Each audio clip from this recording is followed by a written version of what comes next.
Hi Libra, welcome. This is your reading. Be open-minded po, hindi po halos lahat makaka-resonate, kaya piliin nyo na lamang. And thank you nga po pala sa mga nag-subscribe, lalo na sa mga bumabalik. Marami pong salamat. Give me the message for Libra. Ano yung mensahe sa'yo? Give me the message for Libra. Ano yung mensahe sa'yo?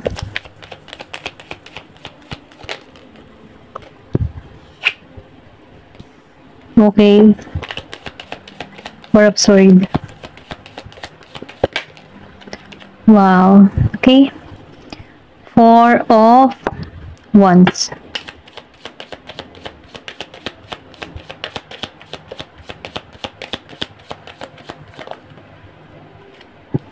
Meron ditong Three of Cups.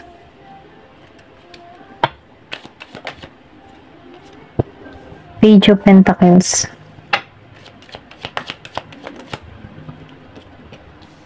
Ten of Pentacles, sorry. Nakikitaan ko dito, no, Libra. Andun ka sa moment na once na nagre-relax ka, mas maraming blessing yung parating sa'yo. So, may naman, no, once na huwag mo munang pagtuunan yung mga negative na mindset, okay? Kasi nafe-feel ko dito na merong magandang mangyayari sa'yo eh.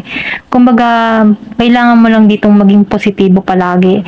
Kasi nafe-feel ko dito yung pagtungo sa'yo. Meron ditong tao na tutungo sa'yo. Pero nakikitaan ko dito na nasa healing process ka dito sa Four of Swords. Kumbaga, nagpapahinga ka, nagre-relax ka, or pwede rin sabihin, yun yung sandali na iniisip mo ngayon na gusto mo muna magpahinga, na mamagod ka, gusto mo munang i-relax yung kaisipan mo. So, nafe-feel ko dito na magaganap to, no? Kumbaga, merong ditong naghihintay sa'yo na tagumpay. And then, nakikitaan ko rin dito, no, yung malaking pagbabagong magaganap sa buhay mo. Kung nitong mga nagdaang araw nahihirapan kasi yung sitwasyon, mapa-love life, pera, or pwede rin sabihin sa trabaho, ano, nakikitaan ko dito yung pagbabago, yung improvement na mararating sa'yo. Yung kumbaga parating sa'yo. Ito lang yung nakikita ko. Meron ditong ipagkakalob sa'yo dito sa Ace of Cups. So, nakikitaan ko dito, no, meron ditong paglipat ng lugar, pag-relocate, or pwede rin sabihin na nagbabala ka, lumipat ng ibang lugar, ano. Meron din ako nakikita dito yung iba sa inyo makakabili ng bahay, or pwede rin sabihin may paglipat ng bahay. And then, nafe-feel ko din dito, no, sa Ace of Cups, meron ditong pag-apaw, biyaya, blessing patungo sa'yo. Kumbaga, no, matagal mo na tong hinihiling tong Ace of Cups na to, no. Kumbaga, matagal mo na tong wish. And then, nakikitaan ko rin dito, may malaking pera na parating sa'yo dito sa Nine of Pentacles. Nakikitaan ko dito na pwede tong makuha mo sa panalo, or pwede rin sabihin makuha mo to sa pamana, or pwede rin sabihin na meron ditong magbigay sa'yo, okay? Yung bang tipong parang jackpot ka dito, ito lang nakikita ko dito sa Ten of Pentacles. Kumbaga, merong biyaya, merong malaking biyayang parating sa'yo dito. So, sinasabihan ka dito, ano, maniwala at manalig ka lamang. Kung ano man yung hinihiling ng puso mo, marireceive mo to. And then, nakikitaan ko rin dito, no, merong ditong event, celebration na mangyayari sa inyo. Pwede rin sabihin na meron ka ditong aatenan na celebration. Meron ditong kagalakan, kasiyahan na naghihintay sa'yo, okay? And then, nakikitaan ko rin dito, no, yung iba sa inyo, nakikitaan ko dito na meron ditong patungo sa'yo, no. New person to sa Page of Pentacles. Pwedeng makilala mo to sa event, or pwede rin sabihin may magpakilala sa'yo dito. Ito lang yung nakikita ko. Siya yung tipo ng tao na meron, okay? Kumbaga, kaya niyang magpundar para sa sarili niya. Kumbaga, hindi to umaasa sa iba, okay? Kumbaga, meron tong trabaho. Ito lang yung nakikita ko sa Page of Pentacles. Kaya lang may pagkayang energy to eh. Pwede rin sabihin na kung ikaw man ay bata, no? Merong age gap sa inyong dalawa. Ito lang na-feel ko. May pagkayang energy ito. Kumbaga, kung halimbawa, may edad to, pero meron siyang pusong bata. Or kung halimbawa naman na bata to, meron siyang pusong, may pagka-old soul yung kanyang kaisipan dito. Ito lang yung nakikita ko sa Page of Pentacles. Pero ganun pa man, nakikitaan ko dito yung kaibahan yung dalawa. Merong age gap. Pwede, 3 years, 4 years yung age gap nyo dito. Okay, ito lang nakikita ko. And then nakikita ko rin dito, no, yung iba sa inyo, kung ano man yung mga tinatrabaho mo, kung ano man yung mga pinagkakakitaan mo, meron ditong stability na parating sa'yo dito sa Queen of Pentacles. Or pwede rin sabihin, stable ka na sa buhay ngayon, ano. Kasi nakikita ko dito na hindi ka masyadong namumblema sa pera. Yung iba sa inyo, no, hindi halos lahat sa part na to.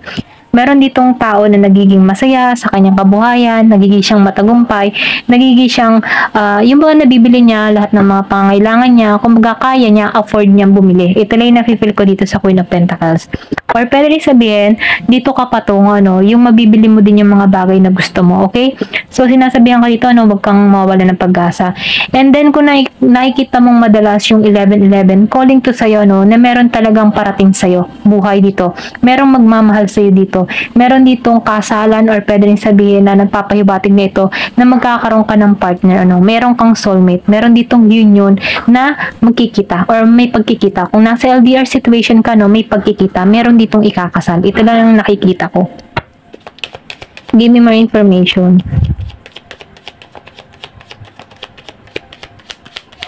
Nakita ko ang 555. Okay, tingnan mo na lamang sa Google ang angel number 555. Merong mensahe sa'yo. Give me more information. Ano pa yung mensahe? So, Queen of Swords, nakikita ko dito yung talino mo. Okay, wow. Lumabas ang The Lover. So, meron dito talagang patungo sa'yo, no? Kumbaga, meron ditong ikakasal. Meron ditong magpapahayag ng kanyang nararamdaman. Kung meron ka man person dito na Gemini, Aries, Leo, Sagittarius, okay, meron ditong collaboration or pagkikitang muli or pwede rin sabihin na ito yung hangad ng tao nito, no? Meron ditong event, kasayahan, celebration. And then, mahal ka ng tao nito. Ito rin nakikita ko. Kumbaga, pagbubuklo din kayo dito or pwede rin sabihin na soulmate mo tong tao nito. Ito rin nakikita ko. And then, dito, ano, sa Queen of Swords, nakikita ko dito yung katatagan mo, yung talino mo. Kumbaga, no, yung bang tipo na inaasa ka ng panahon. Kumbaga, kung bakit nagiging kang matalas or kung bakit nagiging kang matalino dito sa Queen of Swords. Marami kang pagsubok na kinaharap na nalampasan mo. At itong mga pagsubok na ito yung nagtulong sa'yo kung bakit nagiging kang mas matatag sa panahon ngayon. Okay? Ito na yung nakita ko. Nagkakaroon ka dito ng transformation. Alam mo na yung dapat tanggalan dito. Kumbaga, nagkakaroon ka dito ng limitasyon para sa sarili mo. Ito na yung nakikita ko sa'yo. Okay? Sa Queen of Swords. And then, nakikita ko rin dito, no? Handa ka talaga sa pagbabago. Kumbaga, palagi kang handa. Ito na yung nakikita ko sa'yo dito sa Queen of Swords. And then, nakikita ko rin dito, marami ka kasing pagsubok na kinaharap dito, pero meron ditong good news na parating. Yung iba sa inyo, no, merong good news na parating. Give me more information. Meron din ako nakikita ditong Year of the Snake, Year of the Rabbit, Year of the Dog. Okay?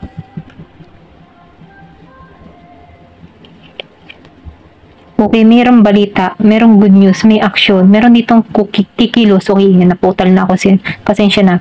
Merong sorpresang magaganap sa'yo, okay? Meron ditong biyaya, ipagkakalob sa'yo. Ito yung para sa'yo, ipagkakalob to sa'yo, meron ditong mabilis na yan, pasensya na, utal na naman ako. Meron ditong mabilis na magaganap sa'yo dito, okay? Ipagkakalob to sa'yo dito si Ace of Cups. Meron ditong message, action, may pagkilos. Ito lang yung nakikita ko dito. Yung iba sa inyo, no, hindi halos lahat. Merong magandang balita, merong tawag, anunsyo, or pwede rin sabihin na meron ditong message. So, meron ka ditong tao na Aries. Okay, ito lang yung nakikita ko. Siya yung tipo ng tao, nag-iintay ito. Hindi to basta-basta. Yung tipo nag-iintay siya ng matyaga dito kung kailan siya kikilos. Pero nafe-feel ko dito may pagkilos na itong gagawin dito sa King of Wands.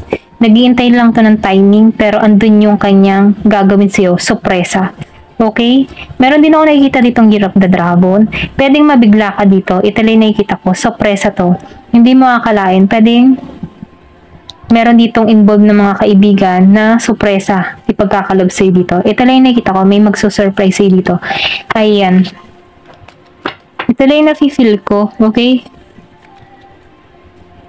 May mabilis na magaganap. Meron ditong ikakasal, meron pagkikitang muli.